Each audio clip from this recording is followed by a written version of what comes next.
and we are going to be doing abstract-driven session number 3, Interventions for Substance Use and Mental Health. My colleague Elise Riley and myself, Dave Vlahov, will be moderating the session. We have what looks to be some exciting speakers, and so we will have the presentations and some time for discussion. Elise, you want to say a few things before we get rolling?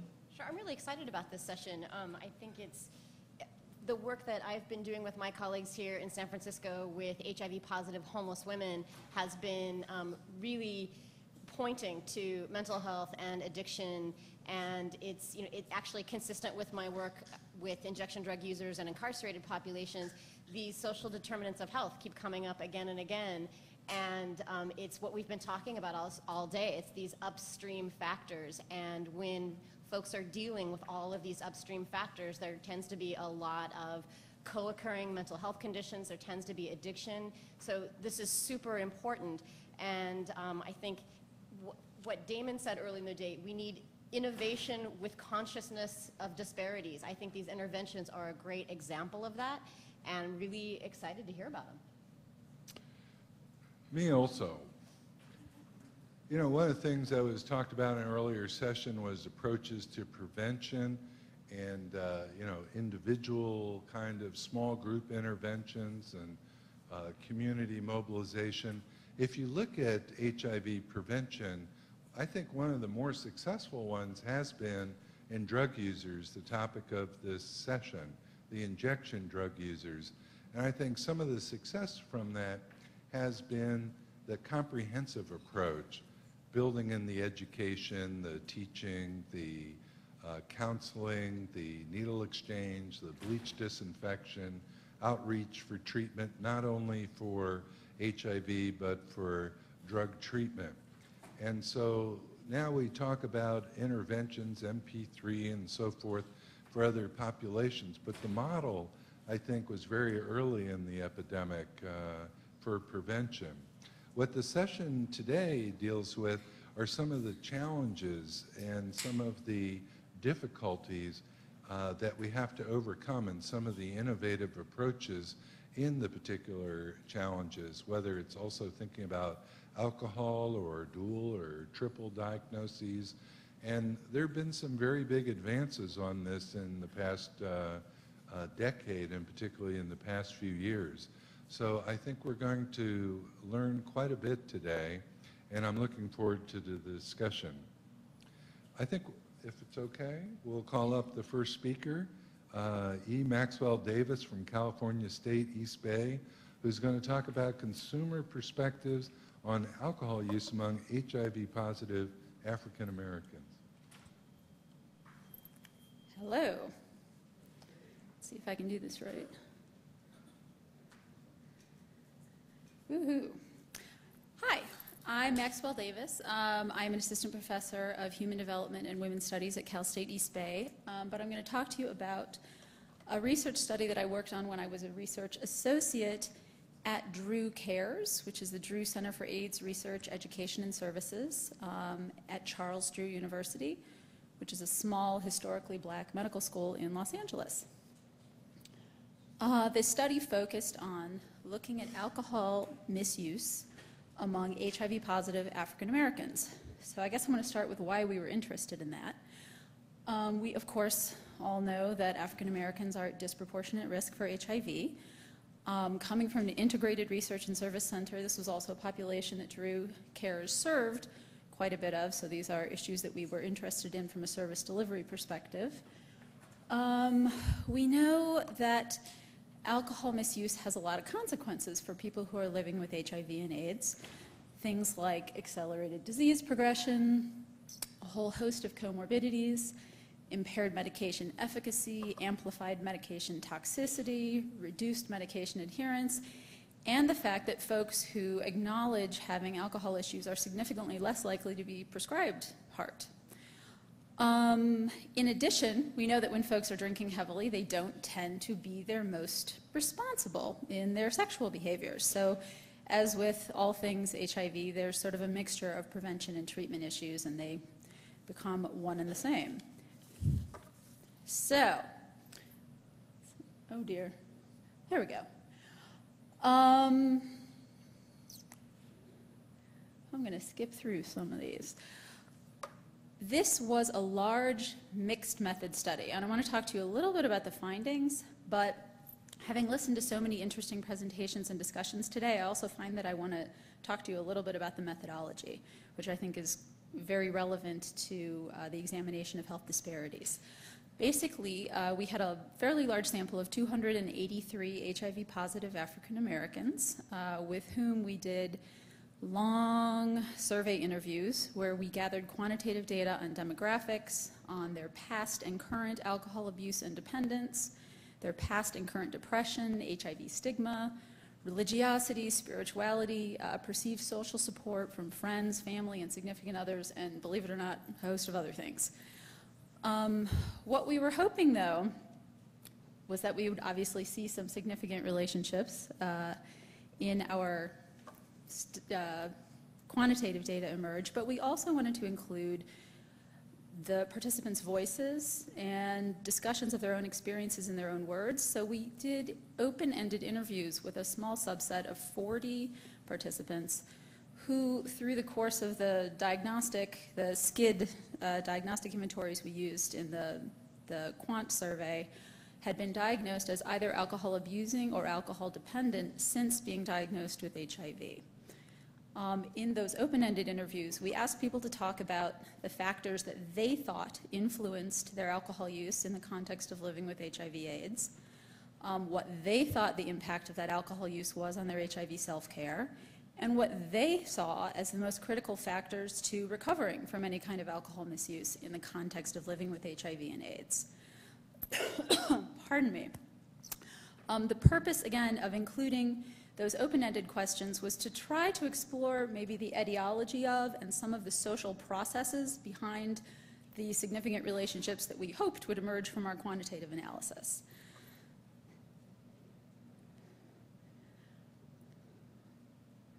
So, this is where I'm going to diverge a little bit.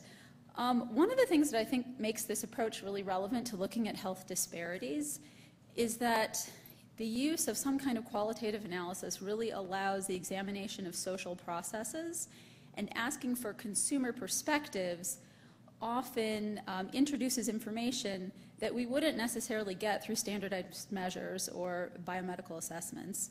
And both of those things can provide data that I think helps us better understand this social context piece of health disparities that we've been talking about a lot today. Some examples of how that came to pass in this analysis were that there were places where the qualitative and quantitative data was pretty convergent, and there were places where there was some tension between the findings. Some examples are that in both the quant and qualitative analysis, we found that social support, lack of it, was highly predictive of current alcohol abuse and dependence. However, we found in the qualitative interviews that the way we were assessing social support with a standardized measure didn't necessarily capture the way social support really played out for our participants, and I'll talk a little bit more about that in a second. Another issue was that although the relationship between depression and current alcohol abuse and dependence was a little bit fuzzy in the quantitative, in the regressions and whatnot, in these consumer interviews, it came out loud and clear. They were very clear that depression was a major issue. So, we started also from the point that the literature on alcohol and HIV suggests that there's this very clear direct relationship. You misuse alcohol, you stop taking care of yourself, right? However, the model that emerged from our open-ended interviews looked a little bit different. When our participants described the process of misusing alcohol and the impacts that it had, they tended to start by talking about the historical context of their lives, having histories of loss and trauma, having experienced childhood abuse, adult victimization, both from strangers and from intimates in their lives, family members. And they described those experiences as having compromised their ability to cope with sort of later incidental points that became critical in the moment, things like losing a job, losing housing, getting bad news about their health status, and that their feeling unprepared to cope with those experiences led to elevated levels of stress and depression, which in their conception led both to increases in alcohol misuse and decreases in self-care behaviors. So they didn't conceptualize the alcohol misuse itself as driving the reduction in self-care, but they saw both of those things as being driven by this series of influences. Ooh, and there's a figure. In relation to factors influencing alcohol misuse, they talked a lot about depression and stress. They also talked a lot about lack of positive social support. One thing that was interesting, and that, as I mentioned before, wasn't really captured in our standardized measures, is they talked about this lack of social support in two different ways. One was based on sort of rejection and isolation that they experienced, lack of support from family and friends. They talked about rejections based on their HIV status, based on their sexual orientation, based on the fact that through their past behavior they had burned a lot of bridges with people to whom they'd formerly been close. But they also talked about being highly engaged with social networks that were not supportive of pro-social or healthy behaviors, being highly engaged, having a lot of social support in a generic sense, but that social support not being things that were going to help them drink less or help them take better care of themselves and their HIV needs. That's something, again, that we didn't capture metrically. When discussing the impact of their alcohol misuse on their HIV self-care, they talked about sort of three different things. The failure to respond to their initial diagnosis. So folks talked about finding out they were positive, deciding to bury the information, not seeking care, not telling anybody, not establishing any relationships around that. And then later on, would talk about sort of the ongoing neglect of medical care needs. So these were two really different patterns. For some people, they got on the bus right away, but later on, if they're drinking, if they had a recurrence in their drinking, their attendance to their care needs would sort of fall apart. And they identified different sets of needs, one being medical. So not attending to medical care needs meant not adhering to their medication regimens, not showing up to doctor's appointments, not being honest with their doctors, not taking care of themselves in other ways, nutritionally, getting enough rest, et cetera, et cetera. They also talked about the neglect of their emotional and spiritual needs and talked about, knowing that they were depressed but not trying to do anything about it, disengaging from both their formal and informal sources of social support. And so we see sort of a loop there.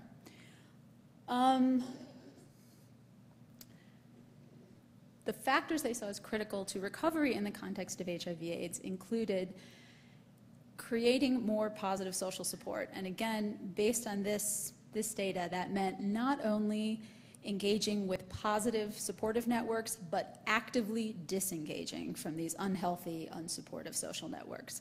And they talked about social support being valuable, whether it came through formal treatment programs, through 12-step groups, through HIV peer support networks, from friends, from family, any form of social support.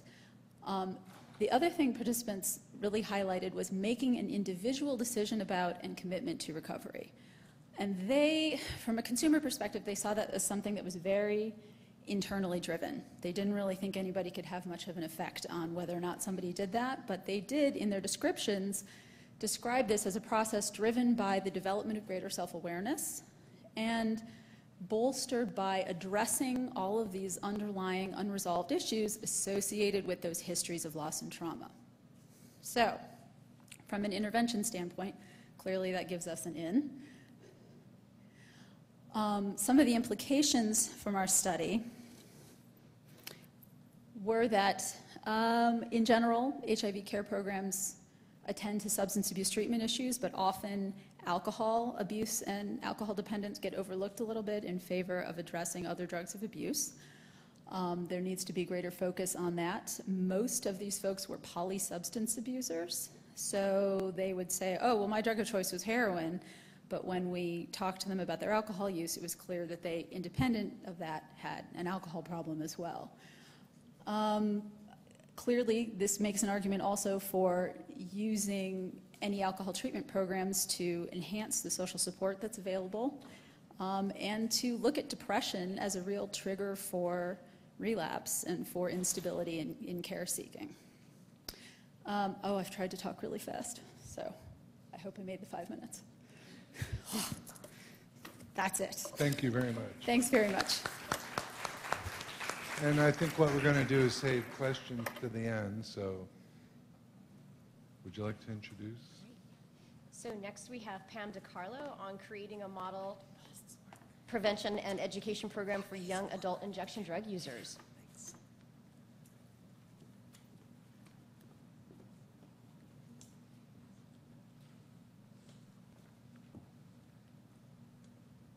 Hi, I'm Pam DeCarlo, and I'm going to talk to you about the UFO model, which is a hepatitis C prevention intervention for young adult injection drug users. I don't have a lot of time to tell you about the model. I'm just going to give you a little introduction, but there's a poster number 10 there, and we have a website, www.ufomodel.org, and you can find out a lot more information there.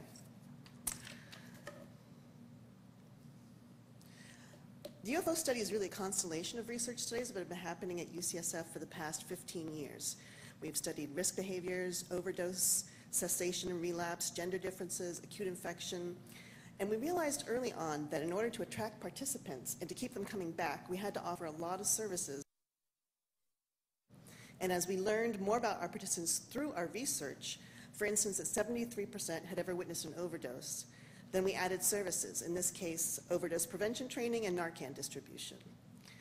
These young adults, they weren't just coming back to answer a 45-minute survey about their drug use. They were coming back for a lot of things. The service we offered, our non-judgmental staff, the incentives, of course, that people have talked about, and the general atmosphere of the study, what we call the whole UFO experience. So in 2008, the CDC's Division of Viral Hepatitis funded us to take this UFO experience and turn it into a model intervention. The UFO model, it's an intervention specifically designed for young adults that under age 30 who inject drugs. It has 6 components that can be used all together in different combinations. It works on the individual, group, and community level, and we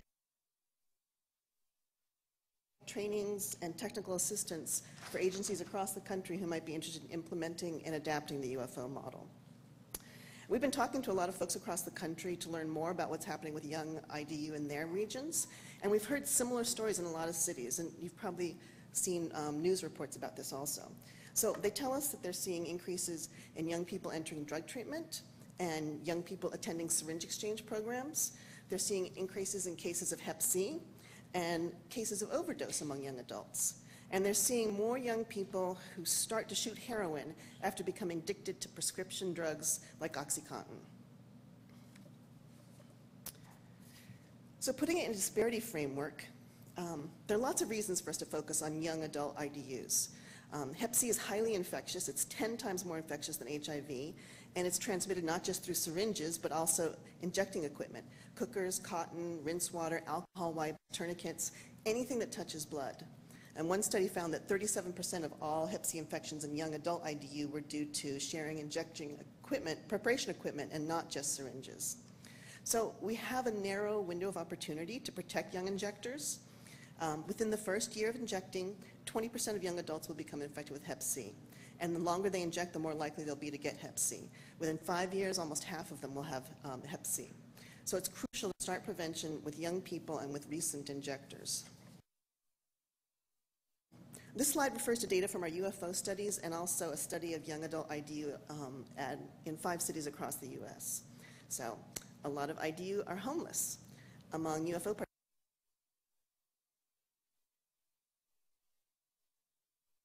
in the illegal street economy. So that means prostitution, drug sales, theft, panhandling, or selling stolen property, which, of course, leads to high rates of incarceration. Also, not having access to sterile syringes leads to high Hep C transmission risk. In San Francisco, less than half had shared syringes, but 3/4 had shared their equipment. And our participants are often really surprised and actually angry to hear that sharing equipment is also risky. Another disparity is funding. This slide was prepared by John Ward, who's head of the CDC's Viral Hepatitis Division. So as you can see, in the US, there are more people infected with hepatitis C than HIV. There are more undiagnosed infections of hepatitis C. More people die. Also, about a quarter of see, and if you talk, and yet despite that, federal has been minuscule. So the UFO model is one potential way to address Hep C disparities for young adult IDU, which are outreach and education, youth-centered referrals, drop-in center, syringe access, counseling and testing for Hep C and HIV, and also vaccinations for Hep B and A, and an 8-week education support group. So these components comprise the sort of Cadillac version of an intervention, or perhaps I should say the Prius version to be more eco-friendly. Not every agency is going to be able to implement all 6 of these components, and not every agency is going to see the same young adult IDU like the ones we see at UFO in San Francisco. We get it. So we designed the UFO model to be modular, flexible, and adaptable. And we can work with agencies who want to implement the UFO model for young adults in their own community. So more details on the UFO model and our TA services is on our website, www.ufomodel.org. And come by the poster, check out our website, and contact us. Thanks for listening.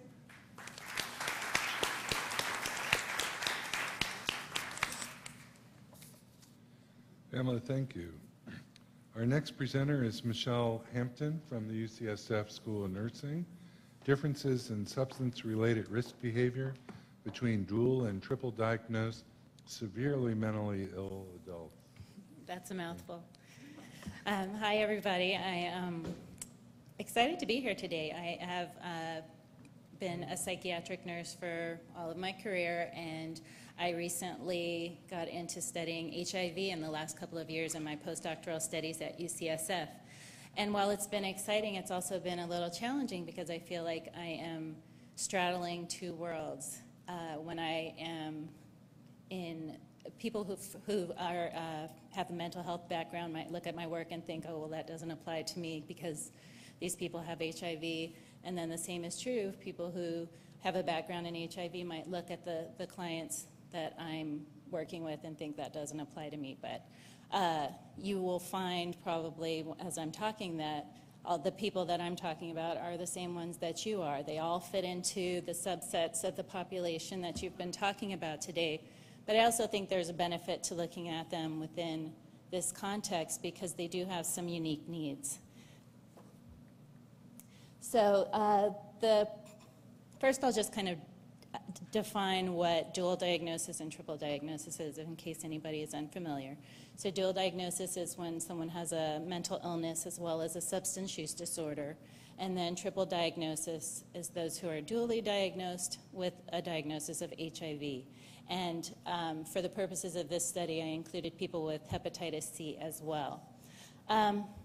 The inspiration for this study was kind of when I was reviewing the literature and found that there was very little with regard to prevention of HIV in the mentally ill population.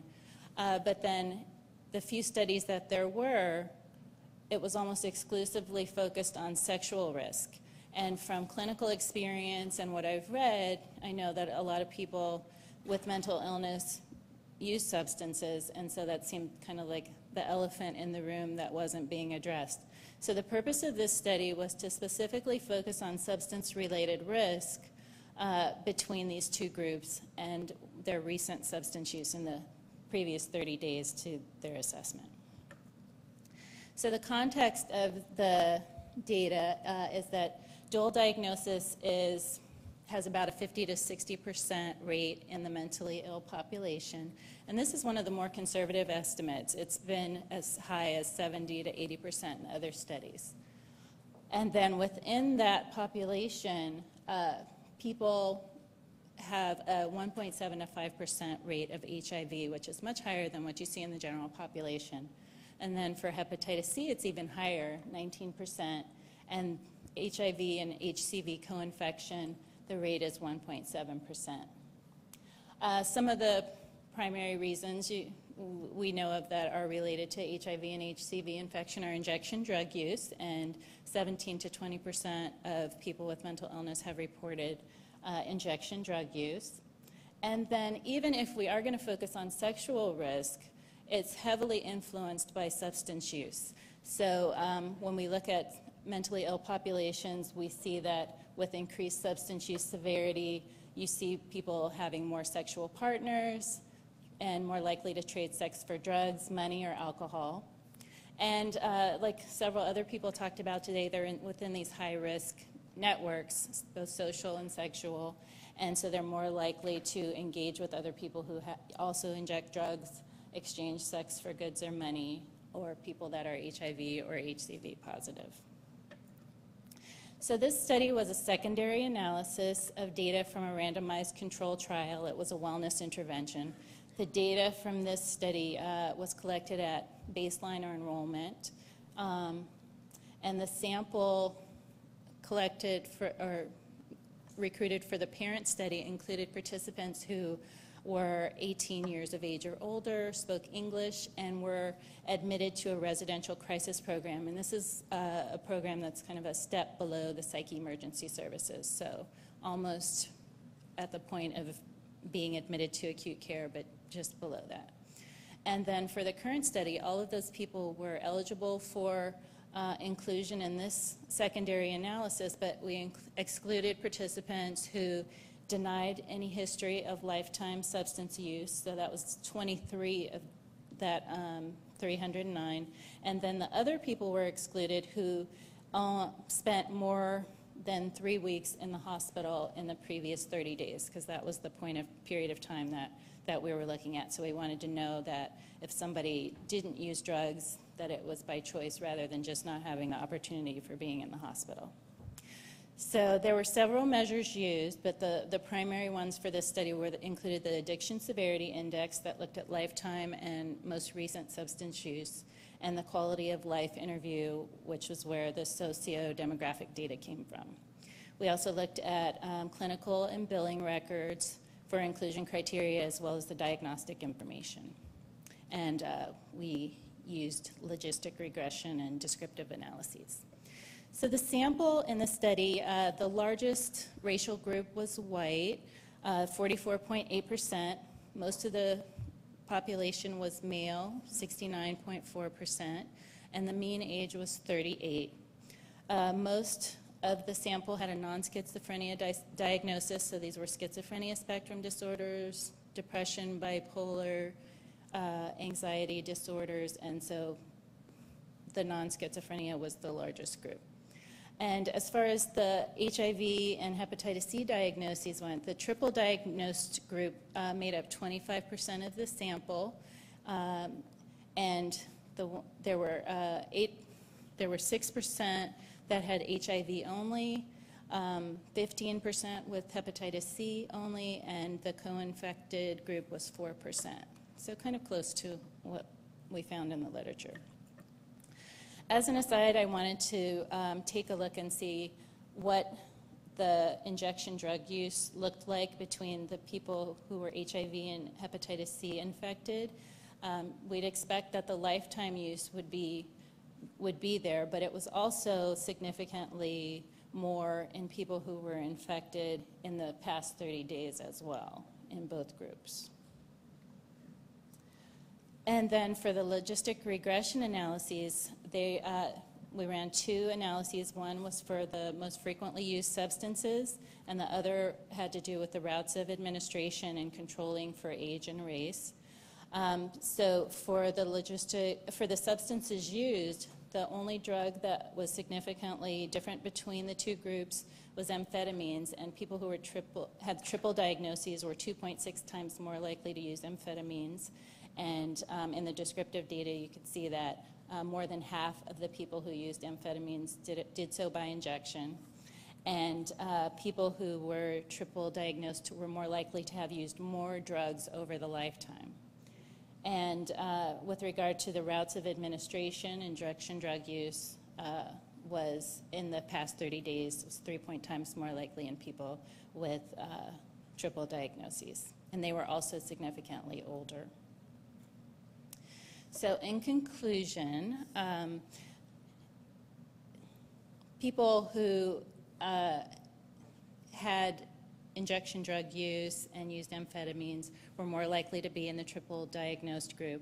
So even though a lot of people had substance use issues, it didn't necessarily mean that having a dual diagnosis makes it inevitable that you're going to end up with hepatitis C or HIV. There were some behaviors that were different between the two groups. But there were also a lot of similarities. So other drugs that are also associated with substance use, with HIV or HCV diagnosis, like alcohol, cocaine, crack, there was no difference between those groups. And being in the same social and sexual networks means that there's a lot of risk for transmission and exposure for those that aren't already infected. And then just to go back to the literature, there were 8 studies that I found that looked at HIV and HCV prevention, and only 2 of them even mentioned substance use as a focus of the study, and all the outcomes were sexual in nature. So because of the high rate of dual diagnosis, it just seems to make sense that that would be a focus of any interventions that would be developed for this particular population. So some recommendations that would be good for this could be to integrate mental health and substance use treatment strategies. The substance use and mental health treatment systems are separate, and so if someone wants to get services in one setting, they can't get all of their needs met in the same place. It would also be helpful to utilize or adapt evidence-based interventions that have been developed for substance-using populations, or those that have been developed for people living with HIV or AIDS, as those might be more likely to address both the sexual and the substance-related risk. And some of the strategies that have been used to influence substance-related risk in substance-using populations have been intensive counseling, education, and harm reduction. And some of the strategies that came up in the literature that seemed like they would be helpful would be to educate people on preventing or initiating injection drug use, outreach to methamphetamine users who might not utilize needle syringe programs, and then to also augment needle and syringe programs with safe smoking and or snorting equipment. So I think that was my last slide. Thank you. Thank you. Our next speaker will be Susannah Empsom from the UCSF School of Medicine. Her presentation is Seeking Safety Group Therapy for Co-occurring PTSD and Substance Use Disorder in HIV-positive transgender women. Feasibility study. So that's really a mouthful. I'm Susannah. I'm a medical student, and I'm new to the whole world of research and conferences, so pretty excited to be here, and bear with me.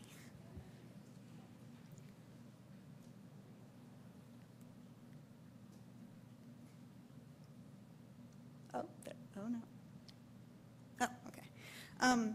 So I'm going to be discussing a very specific use of seeking safety, which is a cognitive behavioral therapy for treating co-occurring PTSD and substance use disorder. And the study itself is actually a retrospective analysis of a clinical intervention that was conducted in 2009 by a team of physicians at the Women's HIV program here in San Francisco. And it's actually the first time that seeking safety has ever been used either with HIV-positive individuals exclusively or transgender women, and certainly the first time it had been used in overlapping populations of both. So the impetus for the clinical intervention itself actually grew out of a knowledge that PTSD and substance use disorder really disproportionately affect male to female HIV-positive transgender women, and that both PTSD and substance use disorder are associated with poor HIV health-related outcomes and transmission risk behavior. So a little bit about seeking safety, the intervention itself. It's flexible, it's manualized, it's a cognitive behavioral therapy, and it addresses co-occurring PTSD and substance use disorder. It's divided into 25 individual modules, and the emphasis is on 3 specific content areas: cognitive, behavioral, and interpersonal skills. And the modules themselves each have a very specific theme, and this allows for tremendous flexibility for the facilitators of the therapy themselves, because they can choose from these 25 modules which ones they want to include. They can vary the length of the sessions, they can change the order, they can choose to conduct a therapy individualized or as a group. The only rigidity in the therapy itself is that the materials must be taken specifically from the Seeking Safety modules, and there's very little variation in the materials themselves, although you can choose to exclude certain handouts, and that each session has to follow a very specific format, and this carries throughout the whole training. And this was actually found to be one of the more positive aspects of the therapy in the focus groups conducted among the facilitators. So in the clinical intervention, the participants were HIV positive, they were transgender, they had to have a history of trauma as well as recent substance use. And they also had to be receiving care either at San Francisco General Ward 86 or at the Women's HIV program. So a team of physicians and social workers at WHP selected 12 out of 25 of the modules, and these were selected specifically for their appropriateness in this population. The sessions themselves lasted 2 hours, and they were conducted over a period of about 12 weeks in 2009. The participants were incentivized, and surveys were administered pre- and post-intervention, addressing 4 specific measures: PTSD symptoms, drug and alcohol abuse, and HIV stigma, and those served as the primary outcome measures. So the participants were majority African American, they were on antiretroviral therapy, and they were relatively low income, and all had government provided health insurance. 6 out of the 7 participants attended more than 7 sessions. And what we noticed is that Table 1 here highlights that the 4 measures, PTSD symptoms, HIV stigma, drug and alcohol abuse, the scores on those surveys all decreased pre- and post-intervention. And what Table 2 highlights is that at baseline, about 2/3 of the participants met criteria for PTSD diagnosis, as well as a self-identified drug problem, and everyone self-identified a drinking problem. And then compare that to after the diagnosis, where in those 3 specific criteria, drug, drinking, and problems and PTSD diagnosis, only 57% had self-identified problems. So focus groups were conducted both with the participants and with the facilitators post-intervention, and they identified important areas for consideration in future Seeking Safety interventions. And the one that I just really want to touch on is that module selection, which, as you remember, there is some flexibility in, was one of the most key ingredients in effective therapy. So the 3, this table here presents the 12 modules that these facilitators selected, and the 3 highlighted in yellow, PTSD, taking back your power, grounding, and when substances control you, were deemed to be absolutely essential to the treatment, whereas the module highlighted in red, honesty, proved to be problematic in this population because often honesty, specifically with regards to HIV status, was counterproductive to these patients' safety. So the participants found this module particularly problematic. Limitations, it's a very small sample size. 7 participants, so that certainly limits the significance as well as the generalizability of our results. Nevertheless, we do see trends.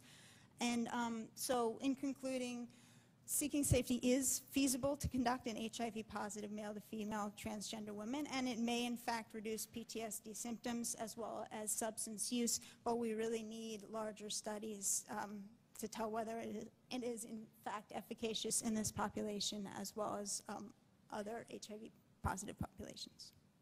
Thanks. Thank you.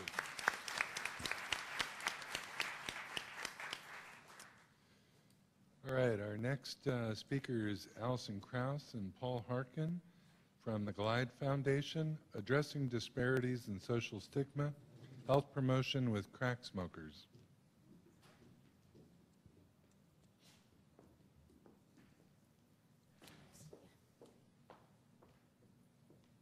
I did this together with Paul, my boss, but he's just going to wait for the panel. So we're presenting Addressing Health Disparities in Social Stigma, Health Promotion with Crack Smokers. And the first issue is why. Crack smokers are at high risk for oral sores, burns, respiratory injuries, respiratory burns, respiratory infections, HIV, and worse outcomes in every measure of HIV included accelerated disease progression, Hep C, Hep B, the gamut of STIs, and obviously there's interactions between a lot of these. What's the relationship of crack smokers, health disparities, and stigma? This is exactly if we're looking for an intervention and the kind of thing that the people in this room could create community support for. It's largely just our cultural and historical baggage that has created this problem. Our public institutions, sort of fueled by our general demonization of crack smokers, have created disparities such that in San Francisco and in general, we've created disparities even between injection drug users and crack smokers, where those populations don't overlap. These are both high-risk, marginalized populations. They're hard to reach. San Francisco syringe access programs are relatively accessible, relatively well supplied. We know there's long-term and large-scale benefits to syringe access participation, and we also know that certainly in San Francisco, just getting an injector through the door opens up a lot of other harm reduction and health promotion opportunities. And it's important to mention that even though, like for all of the benefits to syringe exchange, there's also an incentive for an injector to get in the door, because even if though it's safer to inject with a new needle, it's also easier. And we have absolutely nothing comparable for crack smokers despite the number of risks they face.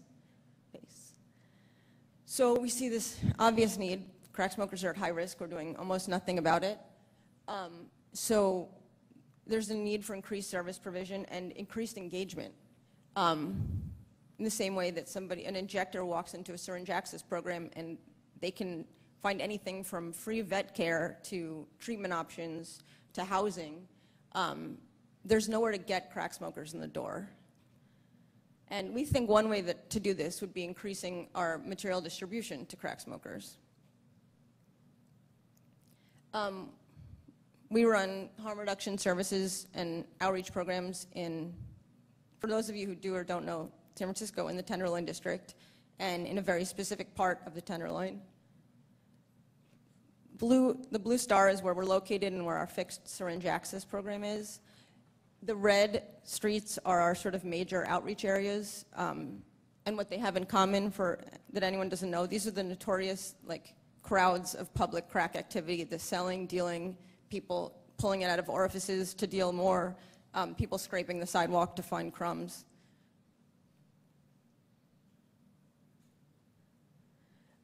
These are the supplies we can give out to crack smokers. There's a safety information card, rubbing alcohol, crack pipe cover, chore, which is basically street gold, which is used as sort of a filter, and paper clips, which is sort of used as tongs.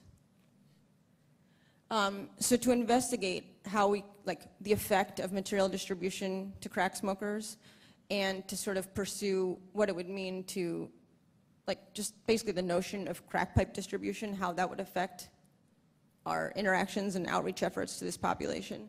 We used a mixed methodology, a combination of surveys and sort of qualitative experience, ethnographic. The qualitative measures explored sort of more broadly experiences with harm reduction, ideas about harm reduction, and sort of knowledge and awareness. Our results, this is the important part. Our crack kit distribution does a lot to engage crack smokers and come with a lot, like we basically routinely get requests for, sorry, I'm having a hard time with this mic. Request for crack pipes when we're giving out all these other supplies.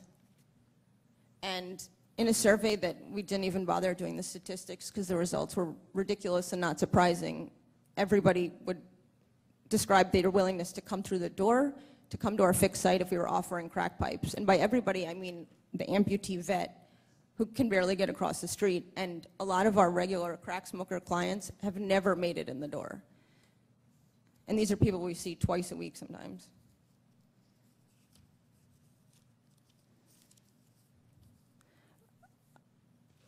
Sorry.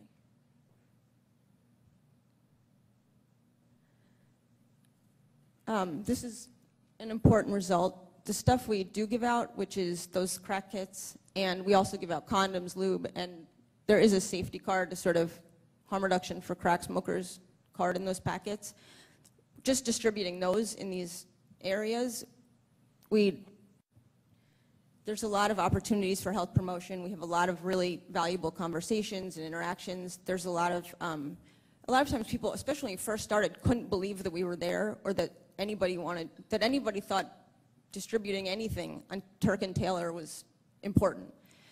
So we'd get a lot of questions about why we're doing what we're doing, why we're giving this stuff out, and a lot of the responses we got were either somebody else would answer, which was great, and there was a lot of conversation, information people really wanted, and there was also a lot of, that's where you see that sort of glimmer of empowerment when you've validated what somebody knows and experience and has never had anyone discuss with them, like why we do this or why are you giving out that, and you get a lot of, I knew that, I had no one to ask, that's what I thought, but no one had ever told them they were right in sort of what they thought about making crack smoking safer. We also, just if nothing else, the amount of condoms and lubricant we give out in these areas suggests that there's a lot of reasons to engage this population further. And in giving out, in these areas, it's not even just the crack smokers that want condoms and lubricant. It's also the people who just are there for whatever reason, but often don't want crack supplies themselves, but they're in these areas where everybody around them is smoking crack. And so together with that, some people want a little more information or they just have a question, and there are real opportunities here, and we need to do more with this population. This is mostly what I said. This is an underserved, at-risk population that we need to stop demonizing and ignoring. And crack pipe distribution would provide a material incentive that would basically expand what we're already doing, and we'd be reaching people who currently are not enticed by spark plug cover in a bag. And it would also, everyone seemed much more likely to make it to a fixed site where all of a sudden they have that, you know, I know a lot of you have experienced this, where that experience where a lot of, basically literally getting someone through the door is where it's that first step in larger self-care efforts. And you see that every day at needle exchange, and there's no reason that shouldn't be accessible to this population. And the other big issue is all this sort of secondary benefits to syringe access. Like, people are more likely to go into treatment, are more likely to engage in safer sex or sex risk reduction, are more likely to sort of function as like a peer educator. So both the primary and secondary benefits of needle exchange there's an easy way to make them accessible. That was my last slide.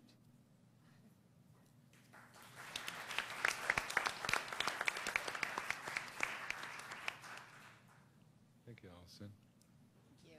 Our last speaker is Peter Marcus. Peter's from the Palo Alto and Stanford University School of Medicine. His last presentation is called "Does Expressive Writing in Group Therapy Settings Decrease Symptoms of Depression in HIV-Positive Minority Cohorts?" Okay, so last set of slides for today. I can see the collective thought bubble. You're all thinking the same thing. Yes, I will hurry up, I promise you. You're all thinking the exact same thing. So put your phones and your iPads down for 2 minutes. I swear, just bear with me for 2 minutes. Okay, so we at the PACE Clinic have been doing, looked at whether expressive writing would lower symptoms of depression in HIV-positive cohorts. So how do I do this? Is that right? So this is how we began. So we recognize that Latinos are a significant minority population, certainly in San Jose, and represent 54% of the population of the PACE Clinic. So we started thinking that and seeing that they're overrepresented in HIV/AIDS populations, and that we knew HIV represents a significant risk factor for symptoms of depression. So we started putting the pieces of the puzzle together. We know depressed Latinos are less likely to seek treatment for depression, and they're therefore less likely to be medication adherent. So the conclusion is, of course, we need to reach this population. So we developed a protocol of an 8-week group therapy where each week they would write to a specific prompt. So first prompt, write about first testing HIV positive. And I can tell you from experience, I lead the groups, people are shocked when I tell them, ask them for the next 30 minutes to please write about first diagnosing HIV positive. They're absolutely shocked. They didn't expect it, but they do. Week 2, they write about revealing status to others. 3, they write a letter to their HIV. And again, that's another sort of shocking week for them. But then week 4, we kind of take them away out of it. They write about their doctor's visits. Week 5, about the tests at the doctor's. Week 6, they write about one thing or multiple things HIV has changed about their lives. Week 7, we write about their vision of, or they write about their vision of the future. And week 8, we actually ask them to write about the last 7 weeks. How has that been for you? And then we really want them to focus on the emotional expression. So we say to them, although you can write about any aspect of the topic, we really want you to focus on the emotions and feelings. And when they do this, we find that the outcomes are better. So at the end of the 30 minutes, I ask them simply, what did you discover in your writing? And it's a simple question, and then any RA, and I sort of designed the slides so that any of you who are interested could sort of take away this model, but really want to focus on the emotional content. So that's really where we're aiming to get out of the groups. And then here is my favorite slide. You see their depression, symptoms of depression are really decreasing. So we're increasing the N. We're on group number 9 now. This is a very, very difficult population to get to commit to 8 weeks of group therapy. The people who have committed to it have really found a tremendous benefit. The clinic manager, Dina Dickinson, who asked a question earlier, came up to me months and months ago and said, I don't know what's going on in that room of yours, but I'm seeing people smile who I haven't seen people smile in years. So we're really seeing a lot of change, a lot of positive changes and healthy, good changes in the people who are participating. It's just a matter of getting them to really commit to the 8 weeks. So that's a challenge of ours.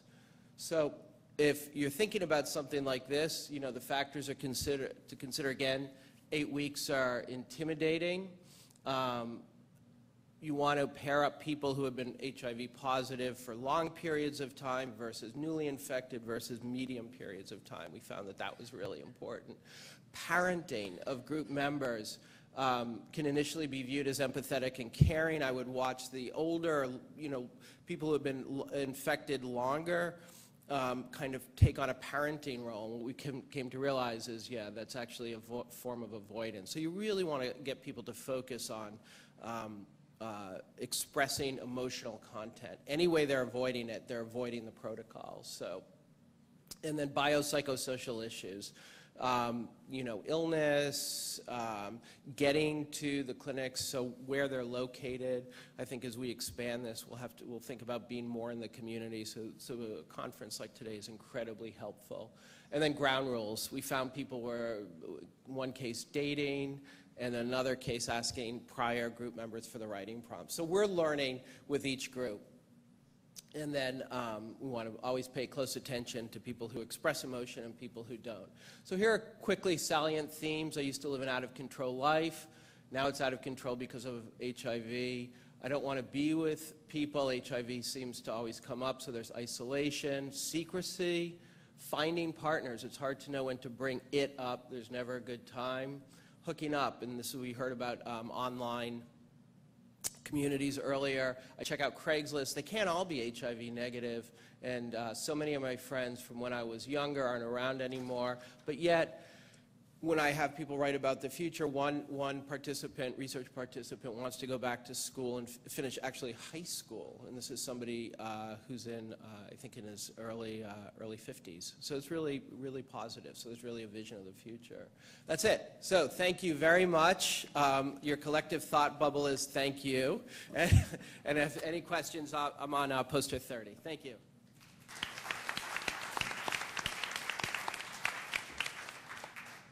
All right, we're pretty close to on time, and I think it's worth being late in this case because of the presentations that we have. We have a little bit of time here for comments and discussion, and certainly the group can ask each other questions. I don't want to discourage that. But we already have a man at the mic. Unless there's something burning questions amongst yourselves. Okay, please. Hi, thanks all for your presentations, and I don't know if Cynthia's still in the room, but I want to follow up on her charge to us to think about upstream. And Maxwell, I believe, you presented on consumers' perceptions of alcohol in their lives. And I'm wondering if you talked at all with them about price of alcohol and taxes. Taxes get a bad rap, but at the federal level, there's a fair amount of recognition that they do decrease use. They also bring in a lot of income, which God knows we could use. And in San Francisco, just last year, I believe, there was an initiative to get a 5% tax hike at the wholesale level.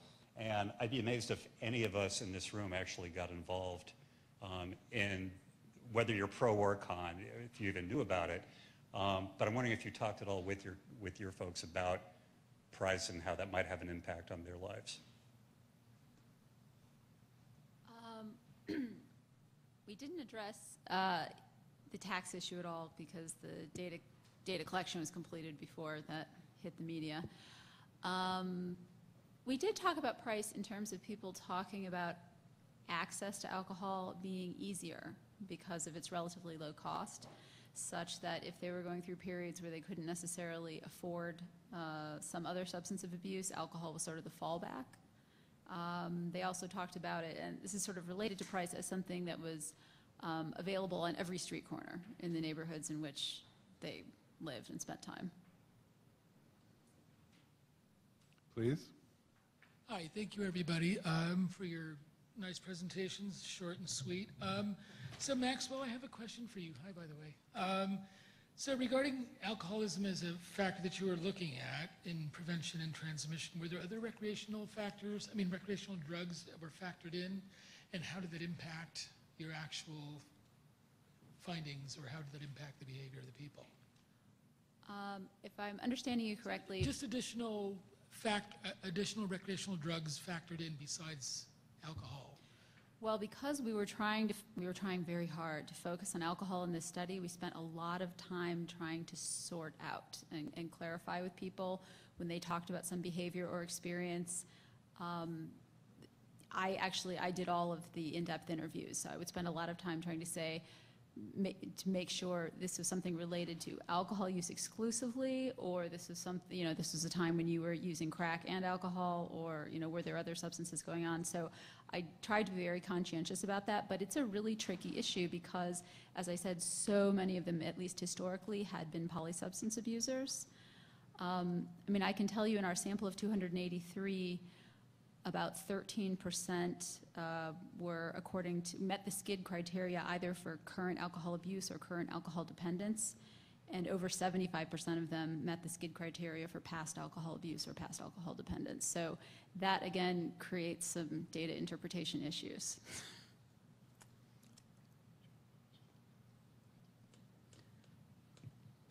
Hi. I have two questions. One for Allison. Do you think there's something that you could provide in the Tenderloin that would be attractive and would convene an at-risk population that would be less inflammatory than actual crack pipes? That's my first question. And then for the group, besides Susannah, who presented on trauma, does anybody in their data set or in their experience see trauma, recent trauma, or a past history of trauma as being either operating in the drug addiction that you're describing, or as a vehicle to reframe the conversation about drug addiction? Thanks. There are a lot of things that are less inflammatory, and we're doing them, and they're not enough. The other issue is there's really explicit reasons to give out crack pipes. We can distribute ones that are less likely to break and much less likely to burn people. And for people who are buying crack on the street in the Tenderloin, the $2 they have to spend in a convenience store is not a priority. And so there are really explicit crack pipe reasons, but as far, I mean, I think any other incentive, it's not working, I think is the short answer. Also, I think it's important to remember historically, like the way needle exchange started, people had to get arrested, like John Stewart Parker got arrested 60 times, David Purchase, to change public health policy by being radical. I mean, needle exchange started in the 70s in Amsterdam because of hepatitis. It took America to the 80s in HIV before they got the shit together. So, it's important that people are on top of public health innovation. And if crack pipes can reduce the cost and improve the health, people always have to deal as part of the stigma. So the second question about trauma. Anybody ready to nod forward on that one? Well, I can talk more. Data. In my interviews, yeah, the relationship between trauma, particularly trauma and relapse, but trauma and the onset of substance abuse, trauma and relapse was really, really clear. But that may be in part because one of the questions in the diagnostic interview for alcohol abuse and dependence is basically the question something to the effect of, tell me about the time in your life when you were drinking most heavily. Tell me what was going on then. So you get a lot of stories of trauma. Jim, from the data that you have you looked at trauma and drug use and relapse? Is that fair to bring you into this? I think they're going to want you at a mic, and I'm sorry to do that to you. But you're there, you're an expert. You got data. Hold on just a second. Thanks. No, I don't. Oh. Sorry. Okay, Seeking safety certainly is an effective intervention. It's been studied in a number of very, strong clinical trials, some with positive results, some with negative results, or some with no results, but like most things are. But it seems to be the best thing that we have available right now. Clearly, there's the majority of substance users have trauma that have gone on in their lives it's well overrepresented in all the studies that we look at. That's the only data I have. Yeah. Thank you. Among our HIV-positive homeless women, we found that over 50% have experienced violence in the last 6 months, and it's overwhelming. And actually, we have found that violence is more common from people who are not primary partners than from people who are primary partners, and these are women who are living in the Tenderloin. So there's just very, very high levels, and so I think that this is a great question. I think it's great that you guys are addressing it. One question I had for anyone, but particularly perhaps for Pam and Susannah, or in these programs and interventions, something that comes up for me is sustainability and how do we pay for this stuff, and I know it's come up a couple times in the conference.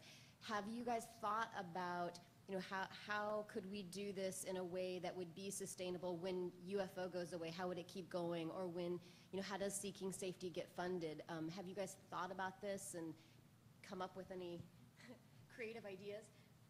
Yeah, we think about it a lot.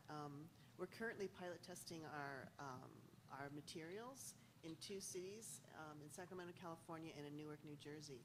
And we don't have any money to give them, Is this on? We don't have any money, there we go. We don't have any money to give them to actually implement the program, so it's been really interesting to see how a cash-strapped, community-based agency can actually change or add things to their services that they're already offering. So we really focus on the youth aspect. Most of these people are interested in it because they're seeing more young kids, and they're seeing this happening, and they don't know what to do, and they want to help. So that's kind of, we kind of work with them on, what do you already do? Do you already do syringe exchange? Do you already have a drop-in group? Do you already have some things like this? How can you make it more youth-friendly? Can you do a drop-in once a week that's just for youth? Can you have your syringe exchange open just for youth? So, you know, the components of the UFO model are, it's not brain surgery, it's pretty simple stuff that people do. So we've been really trying to focus on making it youth-friendly and also collaborating with other agencies and making partnerships so that you don't have to be in it alone. I believe we have a question. Oh, please. So, Eddie, you might have to correct me if I'm wrong, but I think that's a very pertinent question because actually I'm pretty sure that the funding that supported this intervention now no longer exists. And one of the things that we really would have liked to seen is the long-term effects and some follow-up data on this program. And also there was a lot of, on the part of the participants themselves, they wanted continuing, didn't have to be seeking safety, it just was continuing groups. And I'm not sure that there was the funding at the time for that. So it is a problem. Sure, Maurice. A comment and a question. First, the comment is, this looks like, especially when we look at funding around treating substance abuse and as it's linked to HIV, an issue that many people are doing different projects on that in the same community. This is one of those opportunities that we get to have a relationship and talk about what's going on with each other. But creating an opportunity, as I suggested earlier, a summit where we could sit down and look at what do we need to do for the city of San Francisco in relationships to treatment for substance abuse, and then come up with a collaborative for funding, looking for the monies that's necessary to provide the services. So that's the comment. The question is, how, I heard you talk about, that was Allison and Paul, talk about how getting people through the door was such an important issue. How would peer-to-peer support work with this program, sending people out into the community with the same information and doing one-on-one interventions, you know, with people who are in recovery, that going out and talking to the people that are using or are still engaged in criminal behavior. I know your program is probably saving my antenna on my car, because that's one of the things that crack pipe smokers would use. You know, they would take your antenna and anything that they could find. So crime is reduced too as a result, but how could you take this on the road, so to speak? I want to make sure I understand the on the road part. Like in other communities, or? No, out into the Tenderloin. Oh, right. Except, you know, instead of having people come through the door, Yeah. engage the people on the street.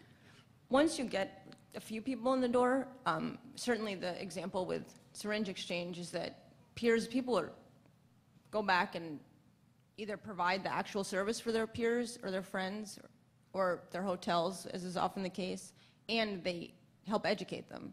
And it happens naturally, and then there's a lot we can do to facilitate it. Like there's a lot of secondary exchangers who literally exchange for their their entire hotels or all 3 hotels on that block, and they do a lot. They disseminate information and they help people take care of themselves. So there's no reason I don't think we'd have to use a different sort of approach. We always tell people doing outreach for young adults is that they don't need to educate while they're doing outreach. It's a really hard thing to go up to someone on the street and start to talk to them about risk behaviors, and you can hand them stuff. You can hand them clean syringes, you can hand them condoms, but you really kind of need to get them back into some place, a drop-in center or a services somewhere. You know, someone from the Larkin Street said, you know, it's much easier for kids to listen when they have food in their stomachs and they have dry socks. So it's, you know, you can do outreach on the street, but you really do need to at some point get them in so that they can get some services, sit down for a minute, have some food, and then they can really start to listen and you know, interact with you around being safer. Also, the showing up on the street, whether it's, you know, sun, rain, shine, whatever, you know, snowing. It doesn't really snow here, but that's from where I've also worked.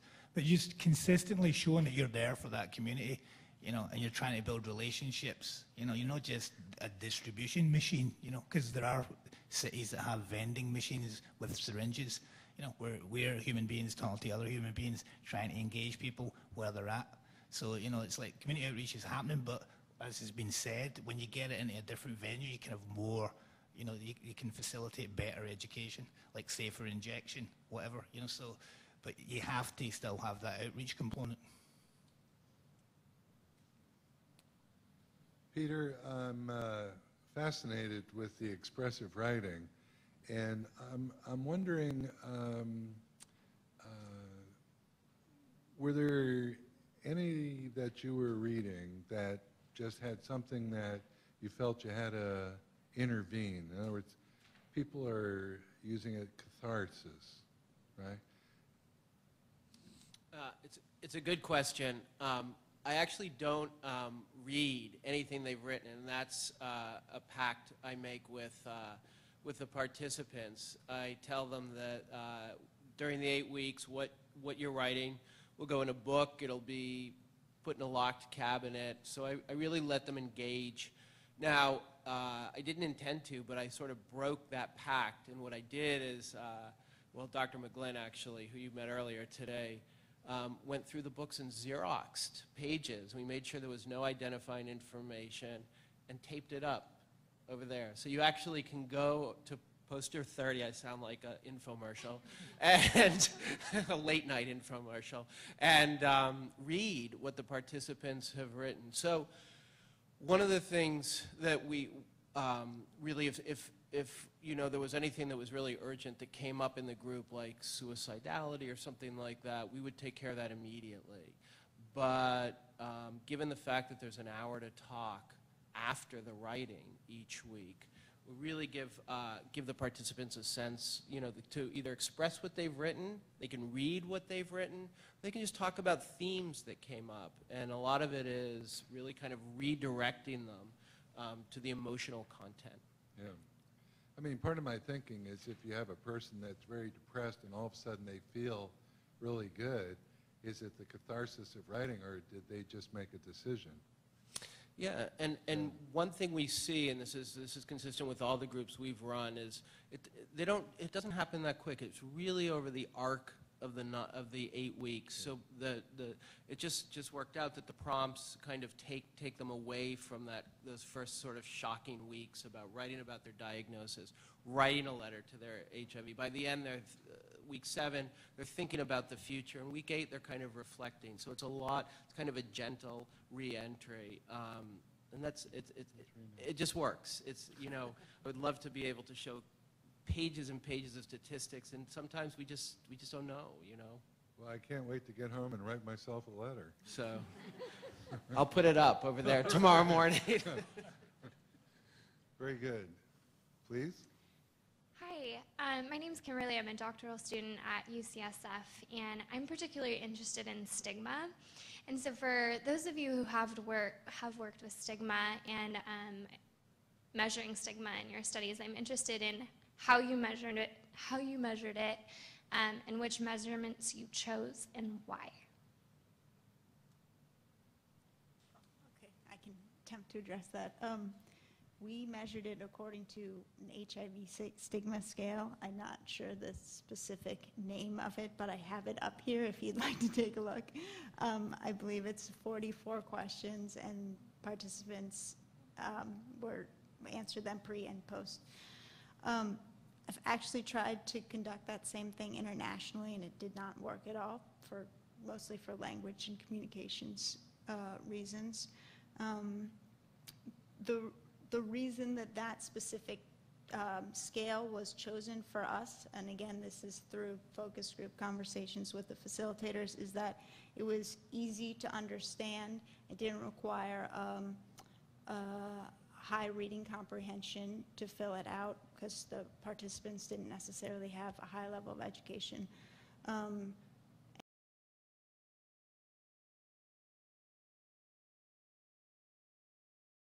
And it's, I believe, been previously used and validated, although I can't cite that. But I think I have a copy here if you want to look at it after.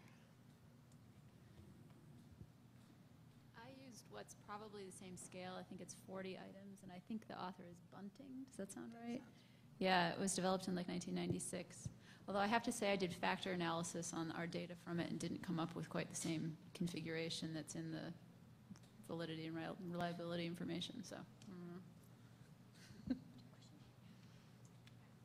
Hi, so I was really interested in hearing what you had to say about expressive writing, Peter, because some of it is very similar to what we've evaluated with the Women's Health Program and the Medea Project.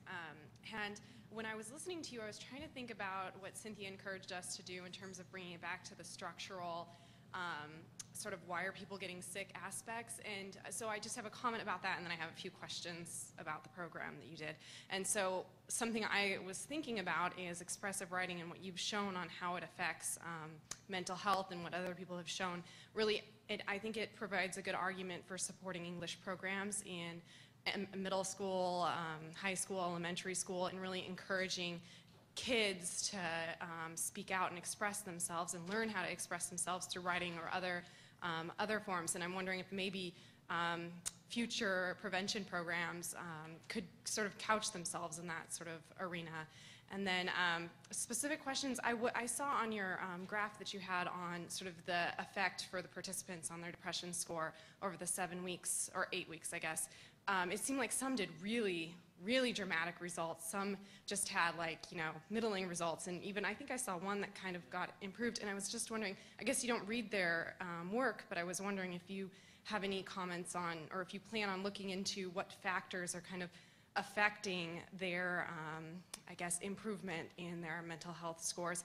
And the second question I had was, or I'm sure maybe this was based on previous work, but the 8 weeks and your structured prompts and stuff, have you ever thought about sort of letting a group for 1 week come up with a prompt or include other topics like past trauma or substance abuse that we've covered today? So those are great questions.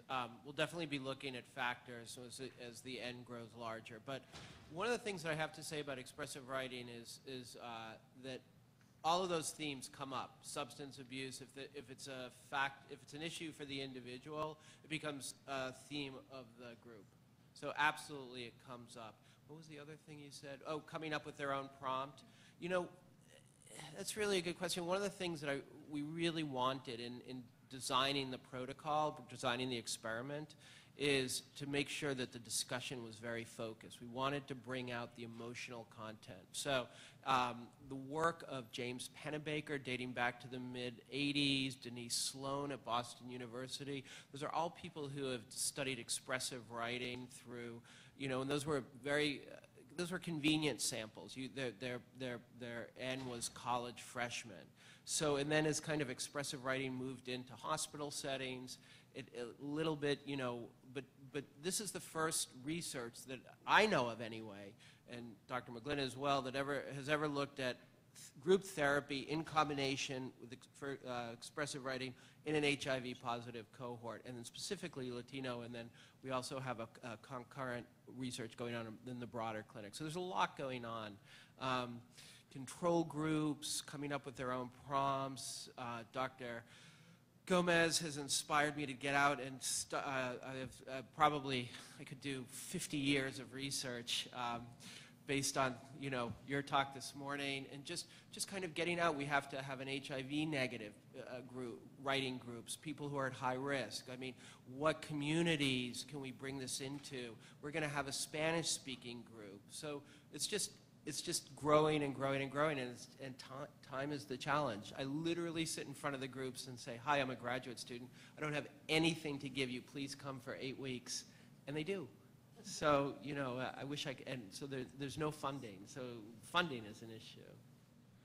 So we've got one last question. There's one speaker that we have that didn't get a question, so we want to punish people equally here. Michelle. So you were working with secondary data analysis, and I know that's always a challenge because you have to basically work with what you already have. And I'm wondering, were there questions that you would have liked to have asked, or were there things in there that you think could have maybe pulled out some nuances or addressed some issues that were sort of lingering for you in your study? Yeah, that's a good question. I would have loved to be able to look at both sexual risk and substance-related risk data, but I thought at least having the substance data and seeing that it was so pervasive throughout the sample, and that there was such a heavy influence of it in the population, that I think that was enough to substantiate that the substance-related risk is enough of a concern that it should at least get equal weight in terms of prevention with sexual, if not more so, which it seems to require. Thank you. Okay, so I think we are ready to close this off. Thank you very much. That was an extremely interesting panel, and lots of food for thought for tomorrow's discussion in terms of, you know, where do we go from here. But now we are going to ask you to leave the stage, because we have our next very special guests coming up, and